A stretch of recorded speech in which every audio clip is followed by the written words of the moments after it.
অনেক দিন বাদে একটা ভিডিও নিয়ে এলাম। আসলে ভিডিওটা অনেকদিন ধরেই গ্যালারিতে পড়েছিল। আজ দেবো, কাল দেবো, পরশু দেবো, এই করে করে মানে আর হয়ে ওঠেনি। নানা রকম কাজের ফাঁকে আম হয়ে ওঠেনি। মানে এতটাই হয়ে গেছিলাম যে ঠিক আছে কাল দেবো, কাল দেবো। মানে একটা ল্যাদ খাওয়া ব্যাপারটা আরকি। যাই হোক, তো আজ মানে এডিট করতে বসলাম। বসেই আমি বলি আজকে দিই। আজকে আর ল্যাদ খেলে হবে না, এবার বড্ড ল্যাদ খাওয়া হয়ে যাচ্ছে।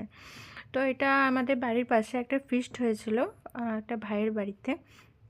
তো হঠাৎই মানে আনপ্ল্যান্ড, মানে হঠাৎই দুপুরবেলায় ঠিক হলো যে চলো ফিস্ট করি। তো এই রকমভাবেই হয়েছিল, এমনটা নয় যে ভেবে চিন্তে করেছিলাম। তো আমাদের মেনু ছিল শিক কাবাব, চিকেন কষা, রুমালি রুটি।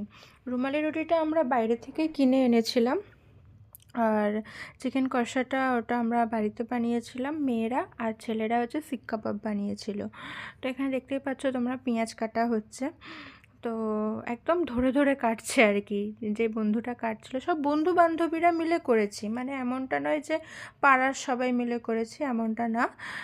বন্ধু বান্ধব জাস্ট মানে একদম হাতে গোনা কয়েকজন এখানে সব মানে প্রিপারেশন করে রাখা হয়েছে। আমরা একটু নাচানাচিও করছিলাম, সেটা পুরো ভিডিওটা আমরা নিইনি। কোথায় কে কী বলবে না বলবে পাড়া প্রতিবেশী, তো খুবই গোপনে আমরা খুব গোপনে তো অবশ্যই, আর ভীষণ এনজয় করেছি। একদম পুরো মেসি ব্যাপারটা হয়ে গেছে, পুরো ছাদটা এখানে শিক কাবাব একদম গ্রিল করা হচ্ছে।